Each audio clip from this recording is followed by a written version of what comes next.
आणि आता पाहूया टॉप 9 मोठ्या बातम्या।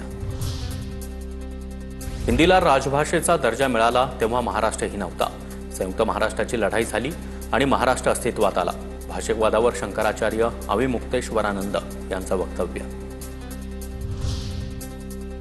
ठाकरेंचे माजी नगरसेवक रामदास कांबळे शिंदेंच्या शिवसेनेत। कांबळेंनी पक्ष सोडल्यानंतर ठाकरेंच्या कार्यकर्त्यांकडून कांबळे यांच्या फोटोला काळं फासत निषेध व्यक्त, तर काळं फासणाऱ्या कार्यकर्त्यांशी उद्धव ठाकरे यांचा व्हिडिओ कॉलवरून संवाद।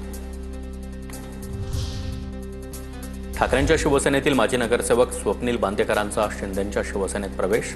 शिंदेंच्या उपस्थितीमध्ये पक्षप्रवेश। स्वप्नील बांदेकरांवर खंडणी प्रकरणी गुन्हा दाखल।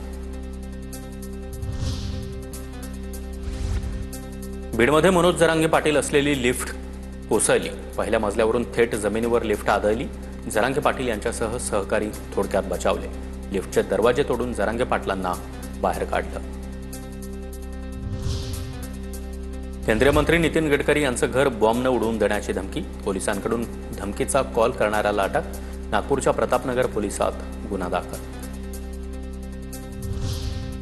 कबूतरखाना बंदीवरून मंत्री मंगलप्रभात लोढा यांचं महापालिका आयुक्तांना पत्र। जनभावनेची दखल घेऊन सुवर्णमध्य काढण्याची विनंती। जनभावनेची दखल घ्या। खाद्याभावी होणाऱ्या कबुतरांच्या मृत्यूंकडे देखील लक्ष वेधलं। महादेवी हत्तीणीबाबत वनतारा व्हिडिओ पेटा इंडियाकडून पोस्ट। महादेवी हत्तीणीला कोणता आजार, कोणत्या आहाराची गरज, व्हिडिओतून माहिती। महादेवी हत्तीणीचं तिचं आरोग्य आणि रक्षण हाच आमचा एकमेव हेतू, वनताराकडून स्पष्ट। कोल्हापूरच्या नांदणीमध्ये महादेवी हत्तीणीला परत आणण्यासाठी नांदणी ते कोल्हापूर पदयात्रा सलग 12 तास चालून राजू शेट्टी यांच्यासह आंदोलक कोल्हापुरात जिल्हाधिकारी कार्यालयावर धडकले।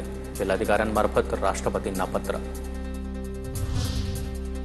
महादेवी हत्तीणीबाबत मंगळवारी बैठक। परत आणण्यासाठी काही करता येईल का ते पाहू, मुख्यमंत्री फडणवीसांची माहिती।